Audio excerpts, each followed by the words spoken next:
Hello, this is Bart with the Bicycle Rider YouTube TV, and today I'd like to talk about some gravel riding tips. And I just finished a pretty epic gravel ride here at Camp Shelby, preparing for a gravel race. So we're with some pretty heavy hitters today. And I thought of a few things while I was riding gravel that I thought I'd share. I was using my Marin X10, and this bike has really proven to be a very good, good all-around bike, but specifically a gravel racer, and a gravel racer on a budget. But what I have done is upgraded this bike with a few components that I'm testing out for the channel.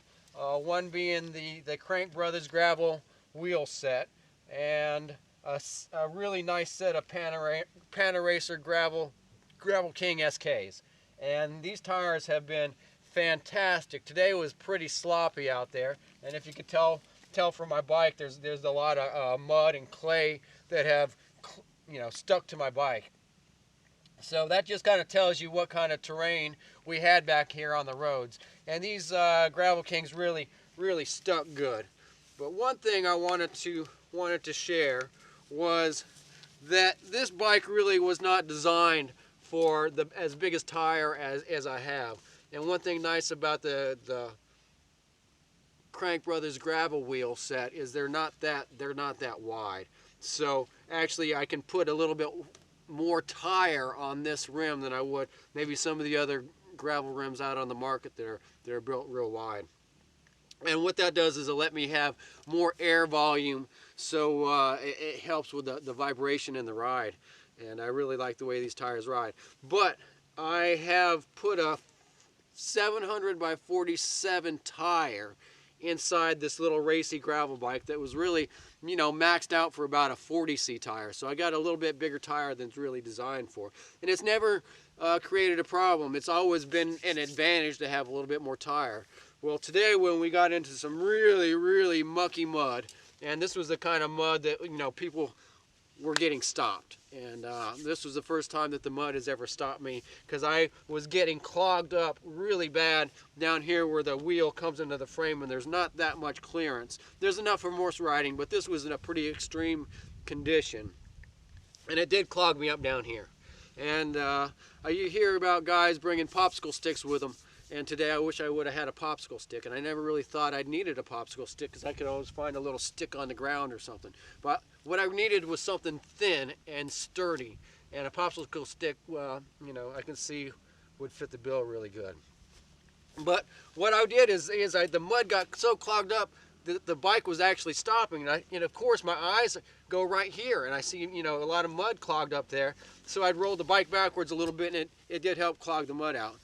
But I found out later my problem was right here. I had picked up a rock and it got wedged between my tire and my frame. So if you're frantic, and I didn't want to get dropped by these guys, I wanted to stay with the lead group. So I just kept messing with this and it wasn't helping. So it wasn't until my eyes came up and I looked right here, and that's where I saw the mud clogged up.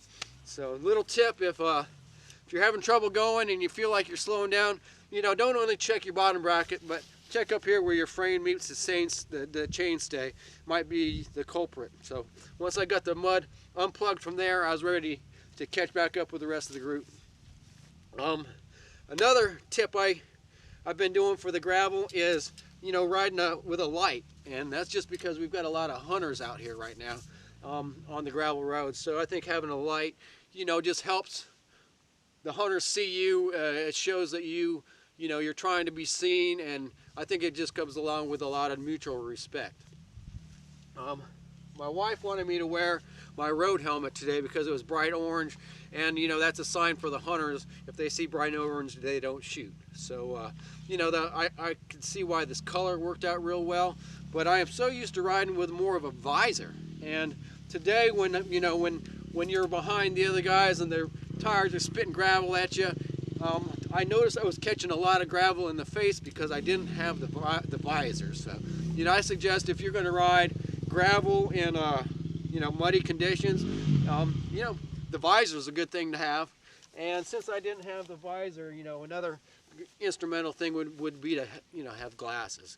and maybe some glasses with a Phototech lens, because you're constantly in shade and in sun, and having a good pair of glasses was pretty instrumental in keeping things out of your eyes today. So those are just a few gravel riding tips that I thought of while I was just riding. You can see I'm still muddy and dirty, and I'm kind of cold, but the vest really helped out today. I started out with some arm warmers, and I got hot really quick. So I took the arm warmers off, put them in the vest, and just used the rest of the day with a vest. And the vest really was nice because I was able to keep my core warm, and I think that was instrumental in making my ride a lot better than some of the guys I saw today shivering and cold. And the parking lot's already empty because these guys had to get in their vans and get out real quick. So a vest is good. Also having some long fingered gloves, and I have the Pearl Izumi gloves here, and these were nice because my hands didn't get hot, but they stayed warm, and I didn't freeze my fingers off. So just a few little gravel tips to help you get through your next gravel ride safely and fun. See a lot of people shaking their hands because the gravel will shake you to death. But if you have a Redshift suspension stem or something like that, it really helps out. I mean, I just finished 50 miles, and I feel like I could go do more, where I saw some other guys ready to hit the road.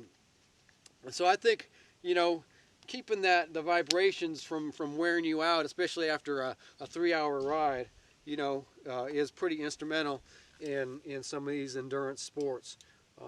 Power meter.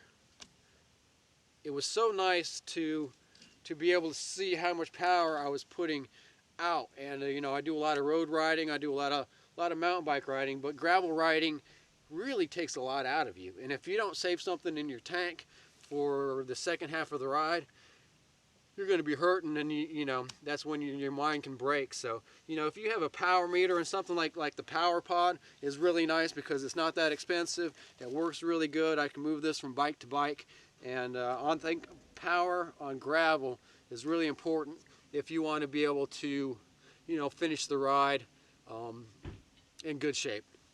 And I saw a lot of guys start off pretty strong, and towards the end of the ride they're like, well, where's the car?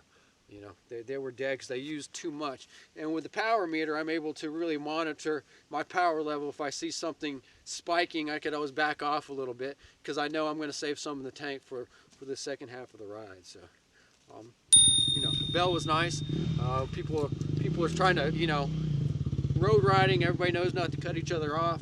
Sometimes in the gravel, you're almost forced to have to change lanes or something because of conditions. So it's the typical road riding, echelon does not work. But if you see someone coming into your lane, you can give them a little warning, just like that. So having a bell is kind of cool. I actually cut off one of the other riders today. Luckily, he's a pretty fabulous bike handler, and it was really the road conditions had me going over into his lane, and he was able to avoid the accident. But if he had a bell, he could have warned me I was coming a little bit quicker than I realized he was there. Just a few little gravel tips, and I really do love the gravel riding. It's a very adventurous and fun sport, and it definitely helps your fitness because I feel pretty spent after 50 miles. But with the equipment I have on this bike, I'm still looking at a bike that's under $2,000 that really performs well. I got to say that the Crank Brothers candies worked really good. I saw a lot of people having trouble getting in their pedals, especially after the mud climb, and everybody had mud all over their shoes. So even though my bike was having trouble rolling until I figured out what was wrong, my shoes clipped into these Crank Brothers candies really nicely. So Crank Brothers makes a great pedal for gravel riding. They're really, I think, a mountain bike pedal, but for gravel they work good. So I guess from the bicycle rider to maybe some gravel curious people, those are just a few tips that I learned right off the bat today that you might be able to take along with you on your next gravel ride to make it enjoyable. All right, well, thank you.